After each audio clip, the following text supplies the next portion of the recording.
All right, guys. So, in the wake of the tragic shooting that happened at a Buffalo supermarket yesterday that left 10 innocent lives lost and others injured, we have to talk about the reactions to what happened yesterday because, like I said last night when I did my initial reaction to what happened, the mainstream liberal media is going to be all over this, right? Because it's a situation that they've been hoping for. I mean, just to be quite honest with you, right? And it's really a shame for me to say that because we shouldn't live in a country where people use situations like this for political gain. But that is what's happening already on Twitter, in the blogosphere, as all of a sudden Black Lives Matter again. Okay, Black Lives Matter because the active shooter was white, a young male, and they believe that he was influenced by Tucker Carlson, which they really don't have any real evidence for. So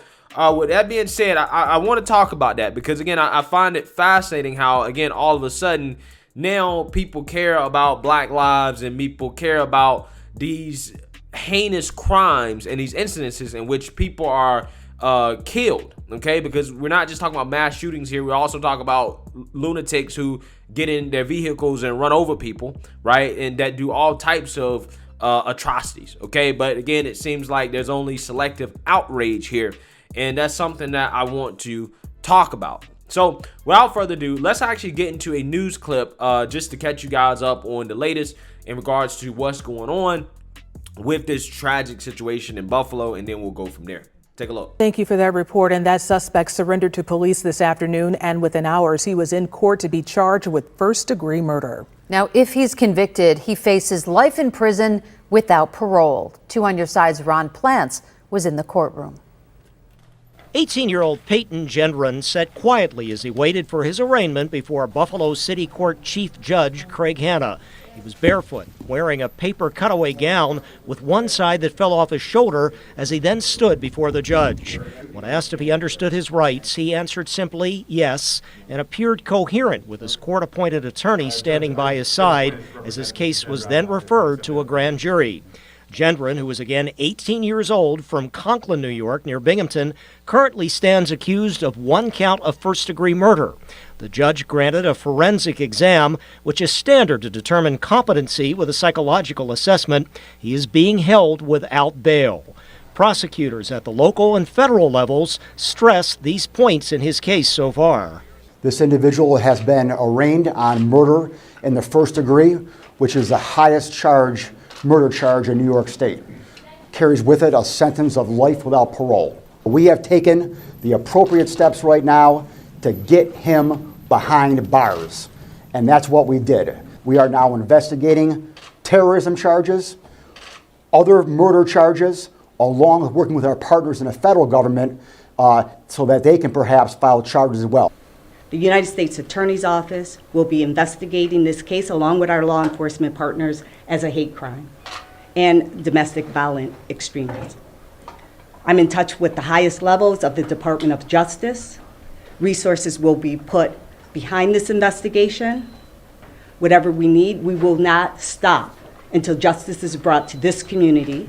Gendron's court-appointed attorney, Brian Parker, did not wish to comment following the arraignment, but did acknowledge his client will probably face additional charges beyond the current single first-degree murder charge.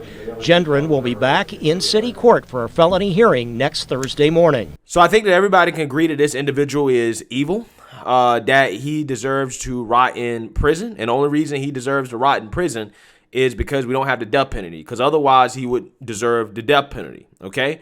And after that, after he finished rotting, then he, deserves to be in hell. I think that's what he deserves for committing this atrocious act. Okay, again, this is the type of violence that we should condemn in this country, regardless of who it happens to or the skin color of who does it. Okay, so again, my thoughts and prayers are with the families of the victims that had to go through this tragedy.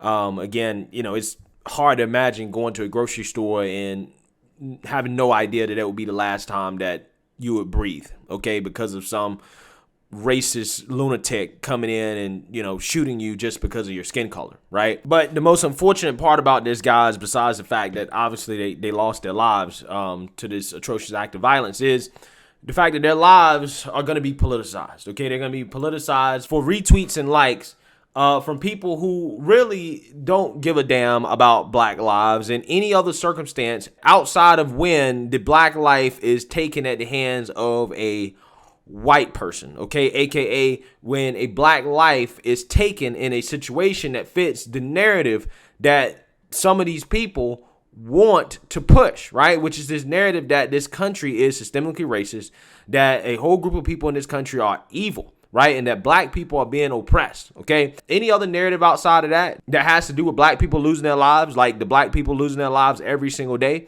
in our own communities, to our own people, they don't want to talk about it because those black lives don't matter, right? Your black life does not matter unless it is taken by a white person, unless it fits the narrative. And it's a damn shame that we live in a country where life only matters if somebody can politically profit from it, right? For example, Black Lives Matter, the national organization that's also a Ponzi scheme because they have robbed the black community of millions and millions and millions of dollars, profiting off the backs of dead black men that happen to fit the narrative, okay? The narrative that the mainstream liberal media wants to push on this country in order to divide us further, especially when it comes to race.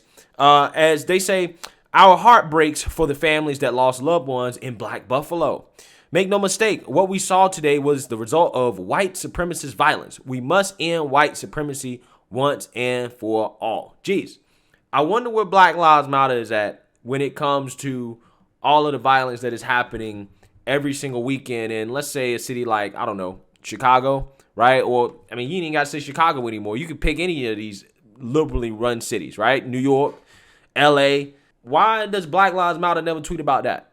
Why is it that the black lives that are lost at the hands of a white man, right? Why are those lives the only lives that get recognition? Okay, I think all these lives deserve to get recognition, right? This is why I'm saying this. I think all these lives that are being lost to gun violence, right, which is what this is, deserve recognition. But apparently some people don't think so.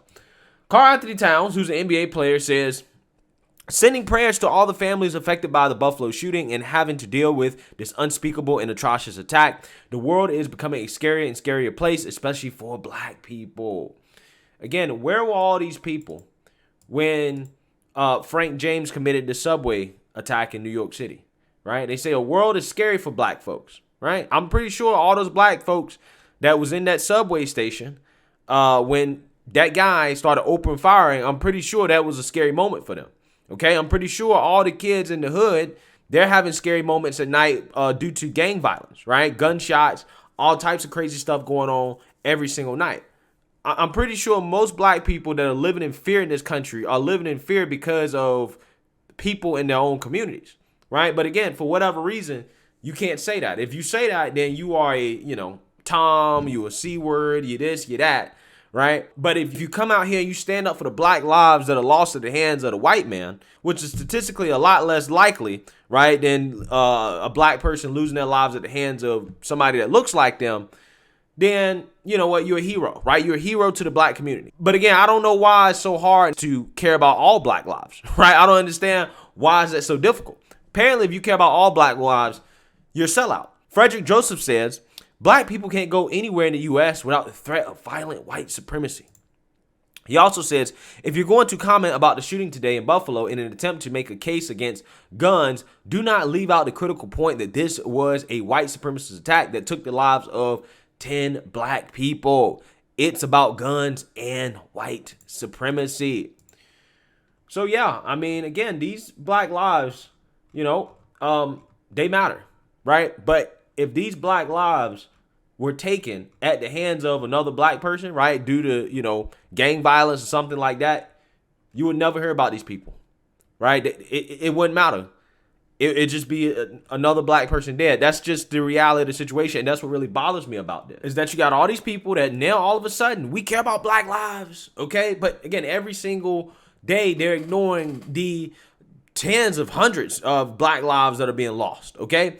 So Let's read another tweet from Miss Frederick Joseph here that I found to be interesting. He says, a damn 18-year-old white kid live streamed himself murdering 10 black people on Twitch, and the blood is on so many hands. I want to say that I actually feel Tucker Carlson, Fox News, OAN, and so many others deserve, but I'll lose my account immediately. Okay, so this guy is doing something that a whole lot of people on Twitter are doing, which is prematurely trying to blame Fox News and Tucker Carlson because of this manifesto that this shooter put out there that suggested that, hey, you know what, he may have some very radical racial views, right? And they automatically just think he must have got that from Tucker Carlson, right? He must have got that from Fox News when, surprise, surprise, it doesn't seem like the suspect was actually a fan of Tucker Carlson or Fox News, okay? But these guys are just running with this narrative anyways because they can get retweets and likes, right? Easy retweets and likes. Again, that's what a whole lot of this stuff about,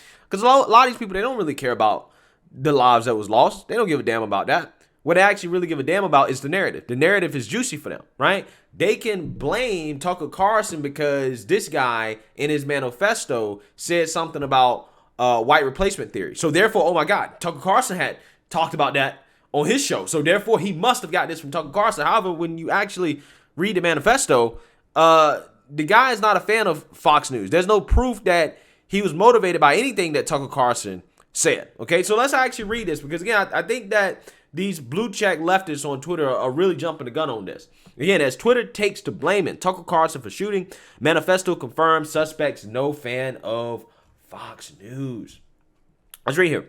On Saturday afternoon, 18-year-old Payton Gendron allegedly shot several people, killing 10 at a Tops Friendly Market located in a predominantly black neighborhood in Buffalo, New York. He has been arrested and arraigned on 10 first-degree murder charges.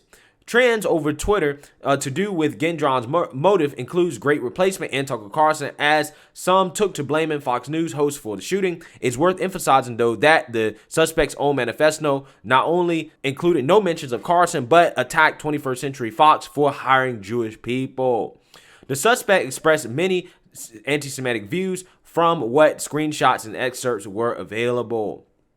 So Cernovich had tweeted about this. He said that the manifesto of the terrorists who killed people today contains the following.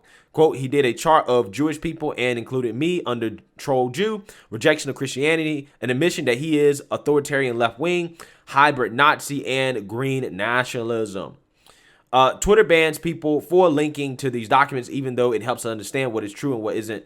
I cannot post it, but what I said above is true and verifiable. Demonic influence. Yeah, so I think once the truth comes out, once you take the manifesto as a whole in terms of what this guy's motivation is, I feel like it's not going to make the progressive left, particularly the authoritarian left, which this guy identifies with, look very good. Okay. Comfortably Smug says the killer's manifesto attacks Fox News, but feel free to continue exploiting people being murdered for likes and retweets. Yep, that's exactly what's happening. That's exactly what's happening. Mike Davis says, disgusting and saying that Democrat operatives are already exploiting the murder of 10 by blaming Tucker Carlson and Fox News. The manifesto cites the internet-specific sites as his inspiration, not TV, and has an anti-Semitic meme attacking Fox News. Yeah, so the guy wasn't actually a fan of Fox News. He didn't really like Fox News like that. Joe Lockhart, who is actually a communications person, said that there was, quote, blood on the hands of Carlson and that Carlson will be damned at Judgment Day. He subsequently tweeted glee over the remarks he was getting as people called him out. This killer used their racist talking points to justify killing 10 people. Carlson won't stop because he has explained to New York Times it's good for ratings. Lies be damned, as Carlson will be at Judgment Day. Yeah, this guy has no evidence to back up that claim whatsoever. Zero. Then there's more the usual suspects, such as Lincoln Project's co-founder Rick Wilson and Brooklyn Defiant Dad.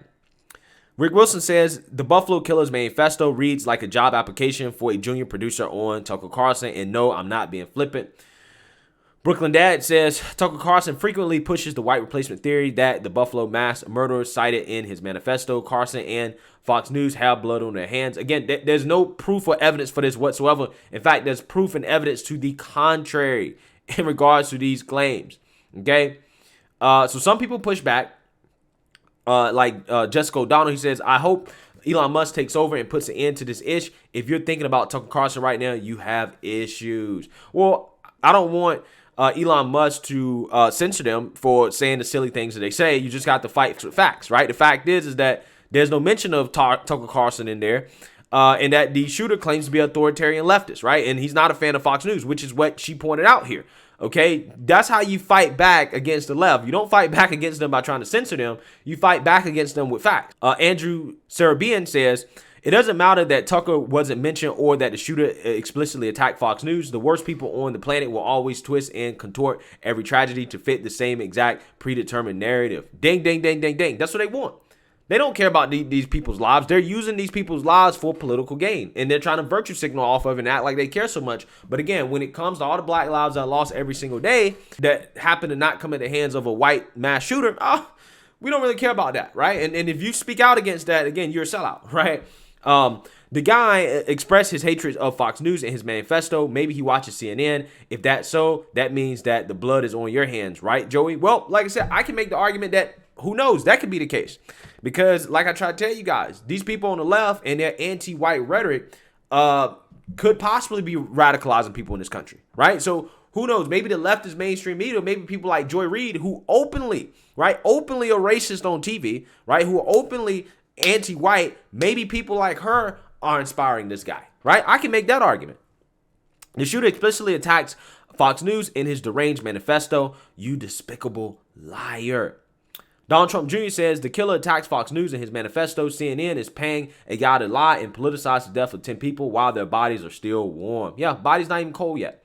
Polita Bunny says, oh, and spare me the bunny being adult BS when every blue check leftist on the cesspool of a site is trying to use the lunatic in Buffalo to once again paint half of this country as bad people. I'm so over being the better person. They say horrible ish, and I'm supposed to just sit back and tisk because somehow defending myself and millions of people like me somehow brings me down to their level. No more. Don't like it. Don't follow, mute, or even block. I don't give an F. Well, I mean, like I said, she is right about the fact that they are trying to use this as a way to smear over half of the people in this country as evil, right? And that, hey, black people oppressed and this, that, and the other. Okay, while at the same time ignoring the real oppression that is happening to black people every single day in the communities because, that doesn't fit the right narrative. That's not the right thing to say. But again, guys, I just want to point this out, just how shameful this is, that we're saying these bodies, before they even cold, be politicized like this for people who want to get retweets and likes, people who simply want to virtue signal. But again, when, things like this happen in other circumstances, okay, that don't fit the narrative, they're silent. They're crickets. They don't give a damn. They don't care. And those circumstances and those situations happen much more often than the situation that happened in Buffalo. As tragic as it is, that is basically an anomaly in regards to the cause of black people losing their lives to gun violence. And that's just 100% truth. It is what it is. But again, that truth is very inconvenient to people in this country that want to push a narrative and exploit death for political gain. So let me know what you guys think. Make sure you like, comment, and subscribe. Most importantly, share a black conservative perspective. Peace.